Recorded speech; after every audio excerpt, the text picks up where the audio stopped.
नमस्कार, आप देख रहे द नया भारत टीवी न्यूज में हूँ विकास माली। सूरत में अंतर्राष्ट्रीय साइबर ठग गिरोह का भंडाफोड़।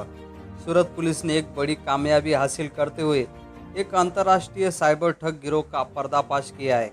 ये गिरोह चीन, म्यांमार और अन्य देशों के अपराधियों से मिलकर भारत में साइबर ठगी की वारदातों को अंजाम दे रहा था।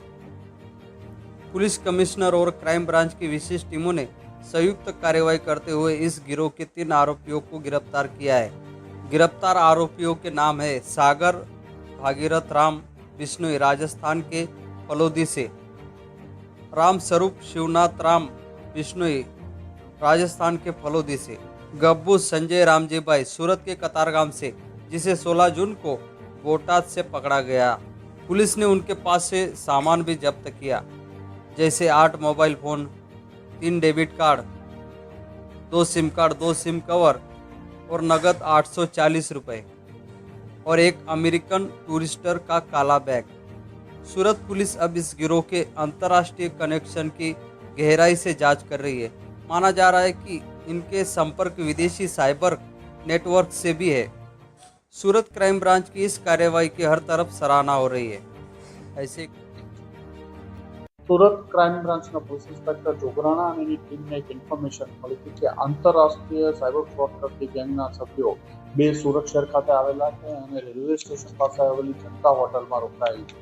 આ બાતમી આધારે સુરત ક્રાઇમ બ્રાન્ચની ટીમ દ્વારા સુરત રેલવે સ્ટેશનની જનતા હોટલમાં રેડ કરતા સાગર ભગીરથ બિશ્નોઈ અને રામ સ્વરૂપ શ્રીનાથભાઈ બિશ્નોઈ, આ બંને રાજસ્થાનના વડોદરા જિલ્લાના રહેવાસી છે। એ બંનેને પકડી પાડવામાં આવ્યા। આમની પૂછપરછ દરમિયાન આમની પાસેથી અલગ અલગ મોબાઈલ 8 મોબાઈલો મળી આવ્યા, ડેબિટ કાર્ડ 3 મળી આવ્યા, જે સિમ કાર્ડ, કેશ, પછી અલગ અલગ બેંકોના એકાઉન્ટ્સની ડિટેલ અને એમના ફોનમાં હિસાબ માટે એક ડાયરી રાખી એ મળી આવી અને એના ફોનના સ્ક્રીનશોટમાં 335 જેટલા સ્ક્રીનશોટ રિકવર કરવામાં આવ્યા। એક આંતરરાષ્ટ્રીય સાયબર ફ્રોડનું મોટું નેટવર્ક પ્રાથમિક દ્રષ્ટિએ જણાયું હતું। સુરત ક્રાઇમ બ્રાન્ચની ટીમ દ્વારા વધુ બોટાદ ખાતેથી એક ગાબુ સંજય રામજીભાઈ નામની ધરપકડ કરવામાં આવી છે। આ જ કેસમાં આ લોકોની પૂછપરછ કરતા આ બંને ફલોદી રાજસ્થાનના રહેવાસી છે। રાજસ્થાનના અન્ય આરોપીઓ સાથે સુરત ખાતેથી અલગ અલગ લોકો પાસેથી બેંક કીટો, ડેબિટ કાર્ડો મેળવવામાં આવતા હતા। આ ડેબિટ કાર્ડો આ લોકો રાજસ્થાન લઈ જતા હતા। રાજસ્થાન ખાતે લઈ જઈ આ લોકો આમાંથી પૈસા છે ટેલિગ્રામ ગ્રુપના માધ્યમથી જે રાજસ્થાનના આરોપીઓ છે બિશ્નોઈ બંને, એ ત્યાંથી ચાઇનીઝ લોકોના અને મ્યાનમારના લોકોના સંપર્કમાં હતા। ટેલિગ્રામ મારફતે આ લોકોના સંપર્કમાં આવ્યા હતા। આ લોકોના આ એકાઉન્ટ જે સુરતથી મેળવવામાં આવતા હતા, એકાઉન્ટોની ડિટેલ આપવામાં આવતી, આ એકાઉન્ટોમાં પૈસા ટ્રાન્સફર થાય અને પૈસા રાજસ્થાન અને અલગ અલગ રાજ્યોમાંથી આ લોકો આ ડેબિટ કાર્ડ મારફતે ઉપાડી વિડ્રો કરતા હતા।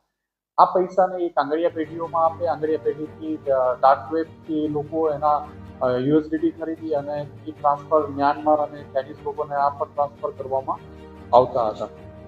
પ્રાથમિક દ્રષ્ટિએ આ લોકોના જે એકાઉન્ટ્સ જોવામાં આવ્યા તો એનસીસીઆરપી પોર્ટલ ઉપર 194 બેંકોના અલગ અલગ એકાઉન્ટો આપણી પાસે મળ્યા હતા। જે બેંકોના એકાઉન્ટો 194 મળ્યા અલગ અલગ બેંકોને, જેમાં વધુ જોઈએ તો સિટી યુનિયન બેંકના 68 છે, પણ PNB, state bank of India, UBI, ICICI bank વગેરે બેંકોના અલગ અલગ એકાઉન્ટ મળ્યા હતા।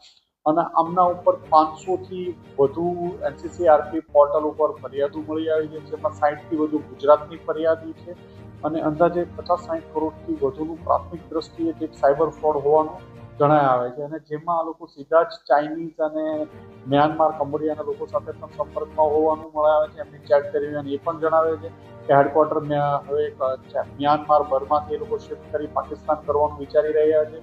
એવા મોબાઈલમાંથી સ્ક્રીનશોટ પણ મળી આવ્યા છે અને એક આંતરરાષ્ટ્રીય નેટવર્ક શોધવામાં સુરત ક્રાઇમ બ્રાન્ચને सफलता મળી છે અને વધુ આ બાબતની ઇન્વેસ્ટિગેશન ચાલુ છે। ऐसे खबरों के लिए देखते रहे हमारे चैनल द नया भारत टीवी न्यूज। चैनल को सब्सक्राइब जरूर करें। नमस्कार।